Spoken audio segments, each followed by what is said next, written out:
মরণ থেকে তো পালাবার কোনো উপায় নাই। দুনিয়াতে এসেছি খালি, যাব খালি। তিনটা পাতলা কাপড়ের প্যাকেট বানায় কবরে যখন নেওয়া হবে, এরে যুবক ডানে বামে দেখবি মা কান্না করে, বাবা কান্না করে, আমার সন্তান নাই। ভাইয়েরা কান্না করবে, আমার ভাই নাই। বোনেরা কান্না করবে, আমার বোন নাই।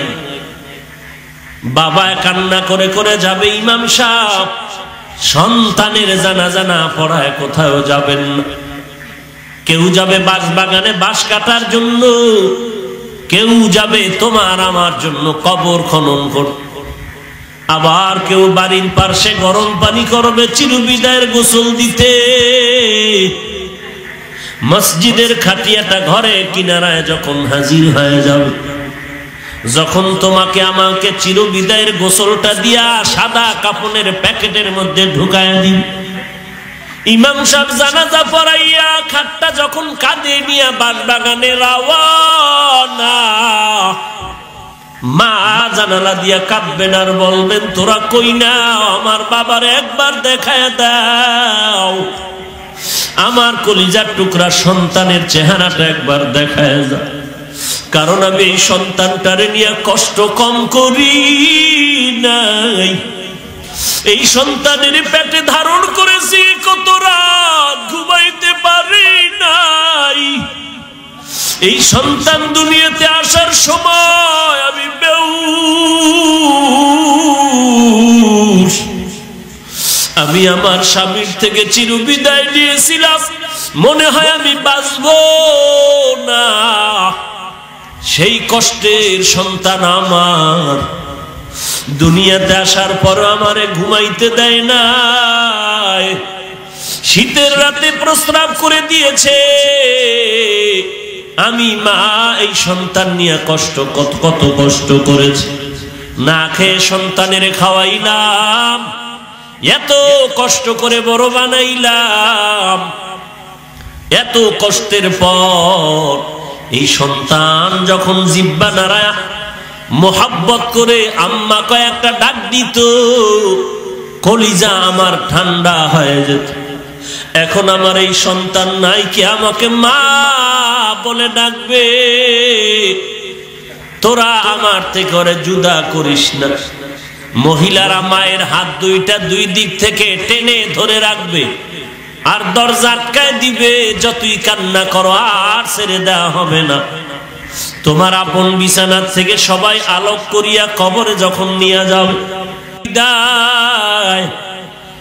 এখন তোমার ডানে বামে উপরে নিচে মাটি আর কিছুই নাই। দুইজন ফেরেশতা তোমার কবরে আসবে, আমারও কবরে এমন আসবে। তিনটা প্রশ্ন করবে, এক নম্বরে রবের পরিচয় দাও, দুই নম্বরে 3 নভেম্বর 2020 সালে আল্লামা মাওলানা হাফিজুর রহমান সিদ্দিকী সাহেব সীতাকুণ্ড তাহফিজুল কোরআন মাদ্রাসার বয়ান পেশ করেছেন। তুমি আল্লাহর গোলামি করো, ওই বান্দা কবরে গিয়া বলবে আমার রবকে জানো, রব্বি আল্লাহ, আমার রব হলেন আল্লাহ। মায়ের গর্ভে যে খানা দিতে পারে না, ওই জায়গায় যিনি আমারে খাওয়ায় লালন পালন করেছেন তিনি আমার রব। আম্মা বা'দু ফাআউযু বিল্লাহি মিনাশ শাইতানির রাজীম।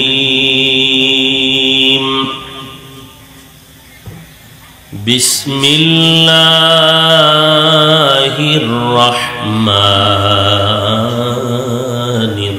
রহিম।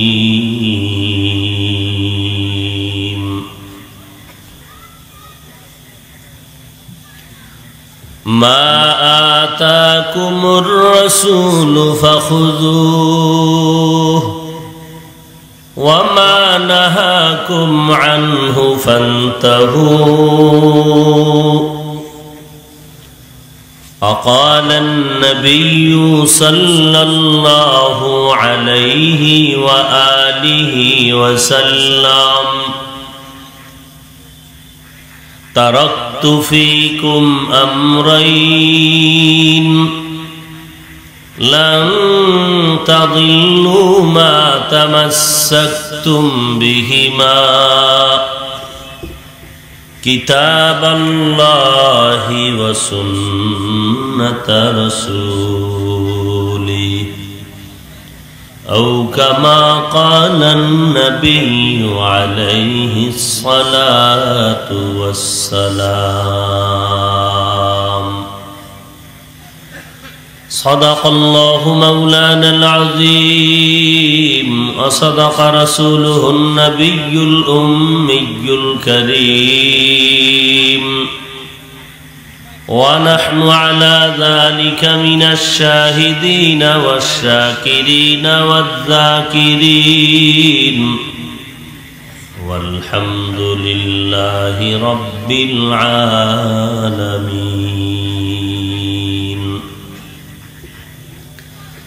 اللهم صل على محمد النبي الأمي وعلى آله وسلم تسليما.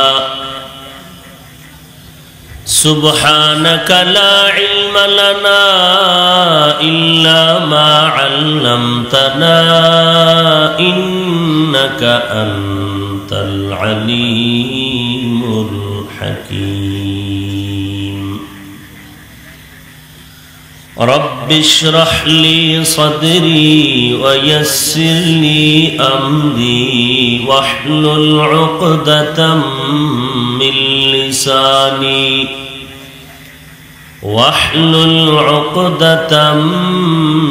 لساني يفقه قولي.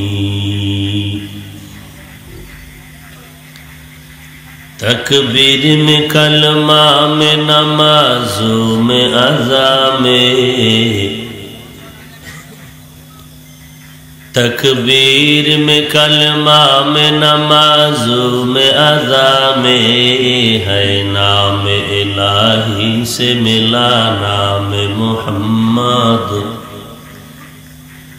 ہے نام الہی سے ملا نام محمد. فرماتے ہیں آدم کو مجھے خلد تری میں فرماتے ہیں آدم کو مجھے خلد تری میں لکھا ہوا تو باپ ملا نام محمد لکھا ہوا تو باپ ملا نام محمد. ہے میم میں محبوب یہ مطلق کا اشارہ ہے میم میں محبوب یہ مطلق کا اشارہ پھر کیوں نہ ہو محبوب خدا نام محمد پھر کیوں نہ ہو محبوب خدا نام محمد. অধ্যকার ইসলামী প্রোগ্রামে উপস্থিত মোহতারাম সম্মানিত সভাপতি মুআজ্জাজ ও মুকাররম জাতির মাথার মুকুট রাসাতুল আম্বিয়া হযরত উলামায়ে কেরাম আল্লাহ পাকের আশিকিন জাকিরিন শাকিরিন মুহিব্বিন মুরব্বিয়ান এজাম কলিজার টুকরা আমার সমবয়সী যুবক বন্ধুগণ স্নেহের ছোট ভাই পর্দার আড়ালে অবস্থানরত শ্রদ্ধেয় সম্মানিত মা ও বোনেরা আল্লাহ পাকের দরবারে লাখ কোটি শুকর যে রব্বুল আলামিন ফিতনার জামানায় মুসিবতের মধ্যে ঈমানের করুণ হালাত মানুষের জীবনেরও করুণ পরিণতি এমত অবস্থায় একটি বেহেশতের বাগান মোবারক মজলিসে আল্লাহ পাক রব্বুল আলামিন তার দয়া ও অনুগ্রহের মাধ্যমে হাজারো হাজারো মানুষের মধ্য থেকে বাছাই করে আমাদেরকে আল্লাহ পাক এই দ্বীনের কাজের জন্য নেক আমলের জন্য কবুল করেছেন আলহামদুলিল্লাহ। রবিউল আউয়াল রাসূল আগমন করেছেন, উম্মতকে জান্নাতের পথ দেখায় গেলেন এবং নবী বললেন দুটো জিনিস রেখে গেলাম আমি রাসূল গেল। কয় জিনিস আছে? 1 নম্বরে কোরআন, 2 নম্বরে আমার জিন্দেগীর আদর্শের সুন্নাত। এই দুইটা জিনিস যদি আঁকড়ায় ধরতে পারো, কশিনকালেও তোমরা গোমরা হবে না, লাইনচ্যুত হবে না। আজ উম্মতের কাছে কোরআনও নাই, উম্মতের মাঝে রাসূলের সুন্নতের খবর নাই। কোরআন আছে মসজিদের আলমিরায়, কোরআন আছে লাইব্রেরির ভেতরে, মুসলমানের জবানের মধ্যে নাই। মুসলমানের জবানে আছে শুধু মিথ্যা, গালাগালি আর গীবত শেখায়াত।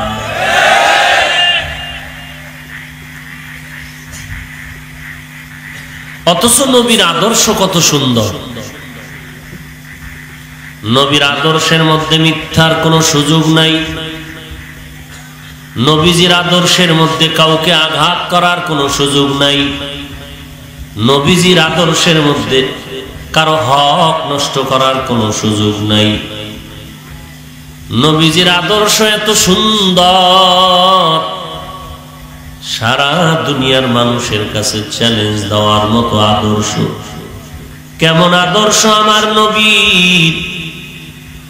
দুনিয়ার জমিনে যত আদর্শের গান আমরা শুনতে পাই, এক কথায় যদি আমরা বলি সব দুনিয়ার আদর্শগুলো নাপাক, একমাত্র মদিনাওয়ালা নবীর আদর্শই হলো পাক। অন্যদের আদর্শ নাপাক কেন? মানুষটাই নাপাক। মদিনার নবীর আদর্শ পাক কেন? নবীজি কি জীবনে যার কোনো মিথ্যা নাই। অন্য যারা আদর্শের ফেরি করে, আব্রাহাম লিঙ্কনের আদর্শের গোলামি করে, মাও সেতুনের আদর্শের গোলামি করে, লেনিনের আদর্শের গোলামি যারা করে, কার্ল মার্ক্সের আদর্শের যারা গোলামি করে, এদের ওযু নাই, ইস্তেনজা নাই, পবিত্রতার কোনো চিন্তা নাই। আর আমার নবী কেমন পবিত্র! নবীজির ঘাম থেকেও মিশকের ঘ্রাণ পাওয়া যায়। নবী যে কোনো পথ দিয়ে কদম দিয়ে হেঁটে যাইতেন, হেঁটে যাওয়ার পরে দীর্ঘদিন ওই জায়গা থেকে, কদমের গোড়ার থেকে মিশকের ঘ্রাণ। যে নবীর শরীর মোবারকে মশা মাছি পড়া হারাম। আম্মা জান আয়েশা বলে নবীজির ঘাম আমরা বোতলে সংরক্ষণ করে রাখতাম, বড় বড় অনুষ্ঠানে আমরা আতর হিসেবে ব্যবহার করতাম। এই লোকের আদর্শ ভালো হবে না? আপনার আদর্শ ভালো হবে? আপনার ঘাম থেকে আতরের ঘ্রাণ পাওয়া যায়? তাহলে আপনি নিজেই তো না পান। মদিনার নবীর আদর্শ এতটাই যে পবিত্র, এতটাই যে ভালো, আজ এখানে এত মানুষ জমা হয়েছে একমাত্র নবীর আদর্শের কারণে, ভিন্ন কোনো কারণ নাই। আজ আমি যদি নবীর আদর্শের পোশাকটা ফালাইয়া এখানে বসি, কেউ আমার বয়ান শুনবে না। আর এই নবীর আদর্শের পোশাক নিয়ে যদি কেউ মাইকের সামনে বসে, এলেম কালাম না থাকলেও কেউ বিরোধিতা করবে না। নবীর আদর্শের এতটাই যে দাম, মাদ্রাসার বড় একজন প্রিন্সিপালও যদি শার্ট প্যান্ট টাই লাগায় বলে সীতাকুণ্ড বাজারের কেন্দ্রীয় মসজিদে কালকে জুমা পড়াবো, দুই একটা তাদের মতো নেমক হারামরা থাকবে, কিন্তু নবীর আশেক একজন নামাজ ওখানে পড়বে না। আর এলাকার রিক্সার ড্রাইভারি করিয়াও যদি নবীর পোশাক করিয়া মসজিদ গিয়া কানি আজকে জুমা পড়াবো, দুই একজন যদি বলে সমস্যা নাই, সবাই বলবে পড়াক, আমাদেরও কোনো সমস্যা নেই। এতটাই যে নবীর আদর্শের এত দাম। এই নবীর সুন্নত যার কাছে যত পরিমাণ আছে, সে তত শান্তি আর সম্মানে আছে। যার কাছে নবীর সুন্নত যেই পরিমাণ নাই, ওই বান্দাও তত শান্তি আর সম্মানে নাই। মা আতাকুমুর রাসূলু ফাখুযুহু ওয়া মা নাহাকুম আনহু ফান্তাহু। এরে বান্দা, নবীর যা নিয়ে আসছে তা গ্রহণ করে নাও। নবী উম্মতের দিয়ে গেছেন কোরআন, আকড়ায় ধরো। নবী উম্মতের গ্রহণ করার কথা বলেছেন, সুন্নত, সুন্নতের আমল করো। নবী যা নিষেধ করেছেন তা করবা না, তার থেকে ফিরে যাও। নবীর সুন্নতের বিরুদ্ধে চলা যাবে না, সুন্নতের বিপরীত লাইনে চলা যাবে না। আজ আমরা যারা নবীর সুন্নত মতে জীবনটা চালাইতেছি, মাথায় টুপি পরলাম, দাড়ি রাখলাম, পোশাক পরলাম, পর্দা করি, হালাল খাই, আমাদের তো বাজার করা বন্ধ হয় নাই, ঘুম বন্ধ হয় নাই, খানা দানা বন্ধ হয় নাই, মানুষের সামনে সমাজে চলাফেরাও বন্ধ হয় নাই, সব লাইনে চলার রাস্তা বন্ধ নাই, বিয়া শাদিও বন্ধ নাই, সন্তানাদিও বন্ধ নাই, লেখাপড়াও বন্ধ নাই, চাকরিও বন্ধ নাই, ব্যবসাও বন্ধ নাই। তাহলে বলো, তুমি নবীর আদর্শ মানলে তোমার সমস্যা কোথায়? কোথায় তোমার সমস্যা নবীর আদর্শ মানলে?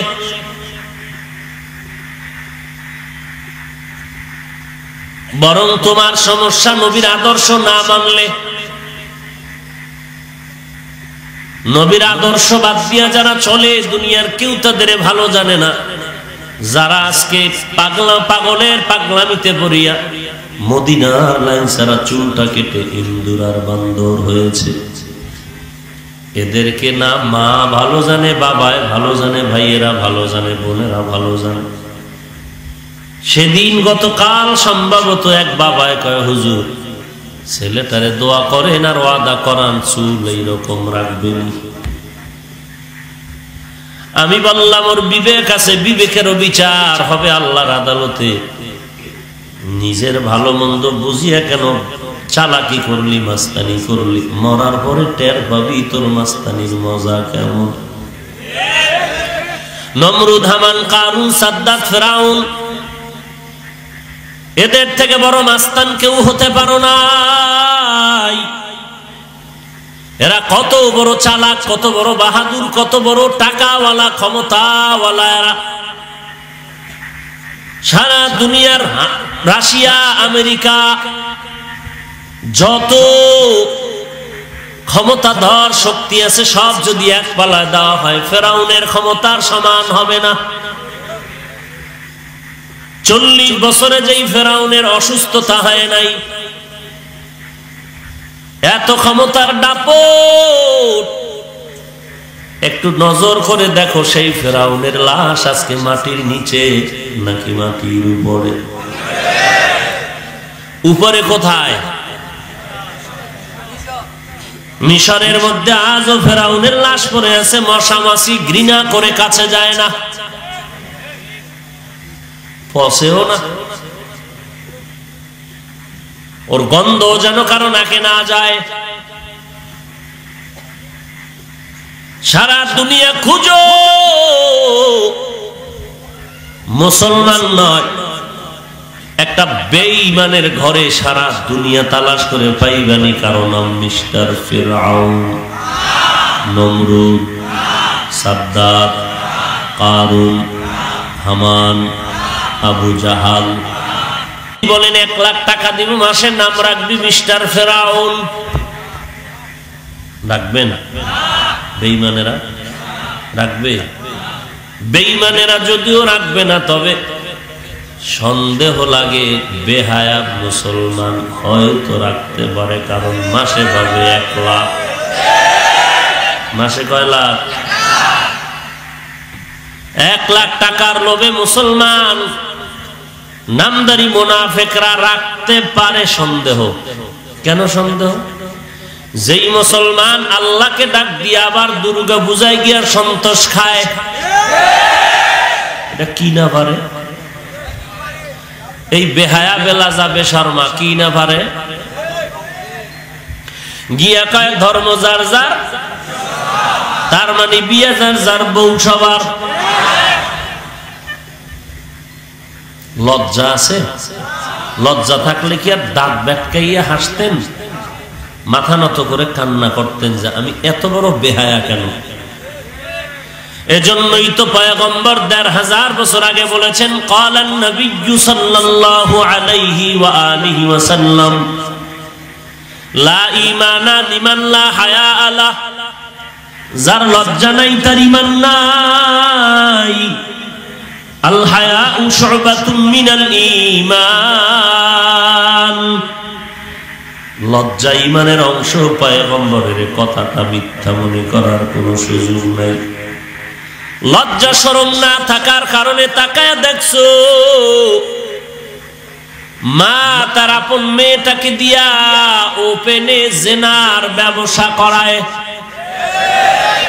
লজ্জা না থাকার কারণে দেখেছো সোনার বাংলায় বাবা তার আপন মেয়েটাকে হোটেলে ঢুকায় বলে তুই আমার আজকের জন্য স্ত্রীর মতো। লজ্জা না থাকার কারণে মুসলমান যে ইমামের পেছনে দাঁড়ায় নামাজ পড়ে, বাইরে গিয়া সেই ইমামের বিরোধিতা করে। লজ্জা না থাকার কারণে আজ মুসলমান যেই হুজুরে বাপ মায়ের জানাজা পড়ায় সেই হুজুরের বিরোধিতা করে, গীবত শিকায়াত করে। লজ্জা যদি থাকতো কোনোদিন এই কাম মুসলমান করতে পারতো না। লজ্জা না থাকার কারণে টেলিভিশনের পর্দায় মা মেয়ে বাবা ছেলে সব একত্রিত হইয়া অর্ধুলঙ্গ নাচ গানার নাটক দেখে। লজ্জা যদি থাকতো রে মুসলমান, তাহলে জুমার নামাজে গিয়া ইমামের সাথে সালাম ফিরাইয়া সুন্নত না পড়িয়া নামাজি বান্দার সামনে দিয়া দৌড়াইয়া বের হতে পারত না। পারত? এরে নবীর আশিক,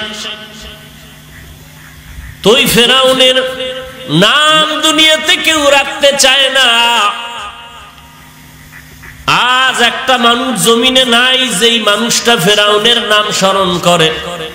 আল্লাহ যদি কোরআন শরীফের মধ্যে বেঈমানদের নাম না লিখতেন, দুনিয়াওয়ালারা জানতো না যে ফেরাউন নামের একটা হলুমান জগতে ছিল। কোরআনে নাম থাকার কারণে জানলো এই বেঈমান। এরে নবীর আশিক, এদেরকে দেখে দেখে একটু শিক্ষা নাও। ফেরাউনের টাকারও অভাব ছিল না, ক্ষমতার অভাব ছিল না। কি পরিমাণ টাকা পয়সা ক্ষমতা ছিল! এদের ইতিহাস যদি আপনারা দেখেন, লম্বা আলোচনা। আল্লাহ কোরআনেও বিবরণ দিয়েছেন কি পরিমাণ ক্ষমতাধর ছিল ফেরাউন। আজকে তার লাশটা মাটিতেও গ্রহণ করে নাই, তাদের নাম পর্যন্ত কেউ রাখতে চায় না। কি পরিমাণ ঘৃণা! ওই লাইনেও যদি যুবক তুমি চলো, দেখো তুমি তার পরিণাম ফলটাই তোমার হয়ে যাবে, সন্দেহ নেই। বিপরীতে তাকায় দেখো, আম্বিয়া কেরামদের নাম নেওয়ার মতো মানুষ এই জমিনে আছে না নাই? সাহাবায়ে কেরামদের নাম নেয়ার মানুষ আছে না নাই? আউলিয়া কেরামদের নাম নেওয়ার মানুষ এই জমিনে আছে না নাই?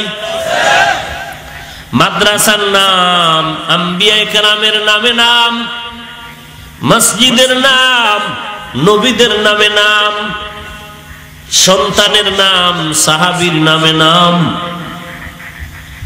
সন্তানের নাম আউলিয়া কেরামের নামে নাম, খাজা মঈনুদ্দিনের নামে সন্তানের নাম, বড় পীরের নামে সন্তানের নাম, শাহজালালের নামে সন্তানের নাম, শাহপরান, শাহ আমানত, শাহ মাখদুমের নামে সন্তানের নাম।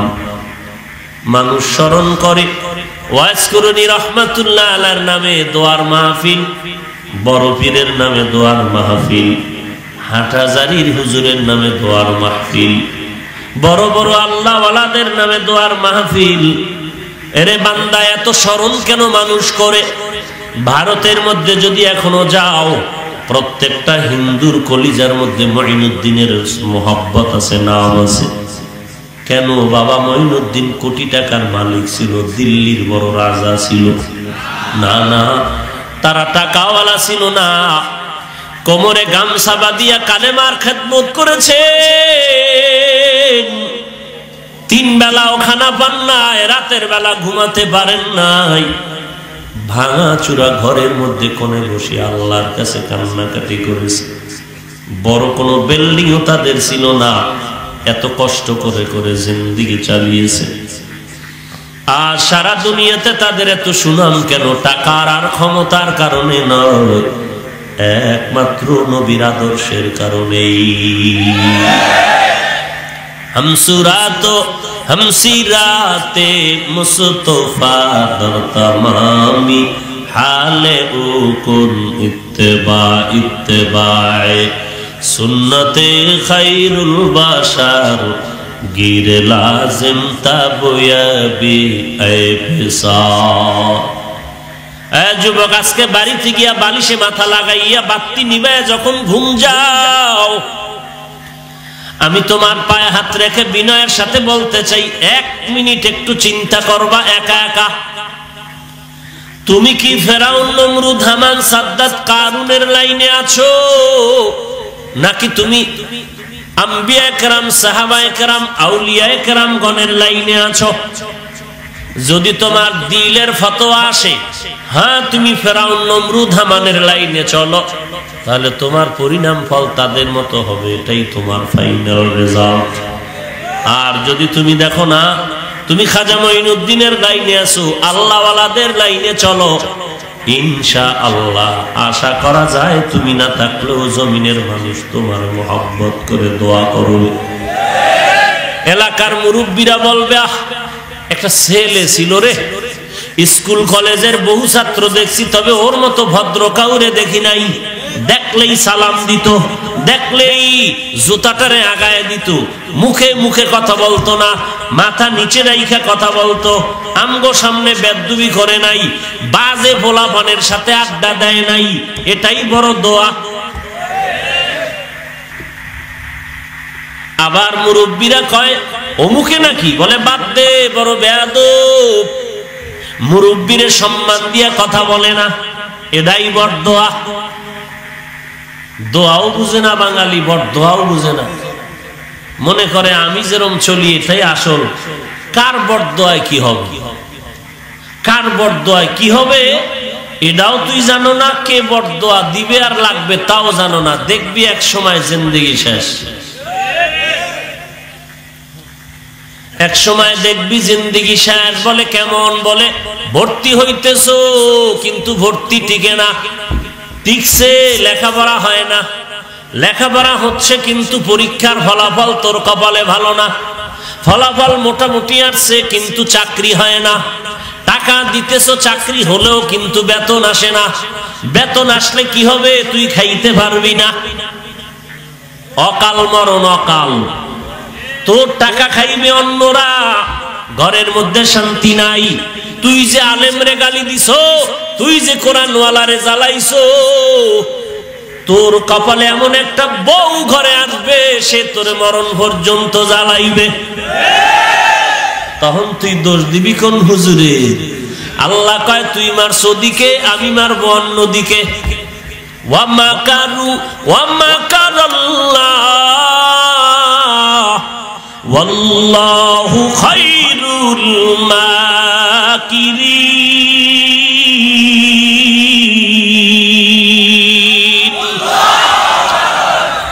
তুই কয় নাম্বারের চালাক? তোর সে তো বড় বেঈমান, বড় চালাক ফেরাউন, নমরুদ, হামান, সাদ্দাত। এডিরে সাইজ করলাম কেমনে? ইতিহাস দেখ। যেই নমরুদটা আল্লাহকে মারার জন্য রেডি হয়ে গেল, আল্লাহরই রাখবে না, কি পাওয়া। সেই বেঈমানের আল্লাহ ধ্বংস করার জন্য কি পরিমাণ বাহিনী লাগছে, কি লাগছে? একটা অসুস্থ মশা মাথার ভেতরে ঢুকিয়া ফাঁকে ফাঁকে মিস কল দেয়, আর চান্দি গরম হয়ে যায়। এত ডাক্তার, এত কবিরাজ, এত হালুয়া খাইলো, মাথা ঠান্ডা হয় না। আল্লাহর কুদরত, হঠাৎ একদিন জুতার সাথে মোলাকাত হয়ে গেল, মাথা ঠান্ডা হয়ে গেল। এবার ঔষধ পাইছে। নমরুদ কয়েদির সব দৌড়ায় দে, হালুয়া ফাটিরে পিডা, এদের হালুয়ায় কোনো অ্যাকশন নাই। জানি না যে জুতার ভিতরে এত রোগের ঔষধ আছে। মাথার সাথে লাগলেই কি মাথা ঠান্ডা, বাড়ি মারলে আরো ঠান্ডা। বাড়িটা মারার সাথে সাথে যতক্ষণ অ্যাকশন থাকে ব্যথা বন্ধ। বলে কে মারবে বাড়ি? বলে বেতন ছাড়া হবে না। কয় বেতন দেবো, বাড়ি মার। যত জোরে বাড়ি মারবি বেতন তত বেশি হবে। বাড়ি মারতে থাক। কেমন সান কপাইলে নমরুদ্দা যে জুতার বাড়ি মারলেই মাথা ঠান্ডা। সবার কপালে কি আর জুতা লাগে? কিছুদিন পরে কর্মচারী কয় আমি একা, আমার কি ঘুম নাই? আমার তো ঘুমের দরকার, বাথরুমের দরকার, আমি সব সময় পারুম না। নমরুদ কয় আর একজন রাখো। এ ঘুমাইলে আর একজন, তবে জোতার বাড়ি বন্ধ যেন না হয়। অল টাইম জোতার বাড়ি চলতে থাকবে, তারপরও জোতার বাড়ি বন্ধ করা যাবে না। বেতন দিয়ে কর্মচারী রাখছে। শরীরের মাথা হলো আসল জিনিস, মাথা হলো শরীরের মুকুট। এই মাথার মধ্যে জুতা দিয়ে বাড়ি দেয়, মাথা ঠান্ডা হয়। আল্লাহ কয় নমরুদের ইতিহাস দিয়া তাকায় দেখ, ওদের থেকে বড় চালাক তো তুই হতে পারো না। তোরে সাইজ করতে আল্লাহর বেশি কিছুই লাগবে না। দেখছো না, ডাক্তারও টের পায় না, কোনো যন্ত্রেও ধরে না যে করোনা কোন দিক দিয়ে ঢুকলো।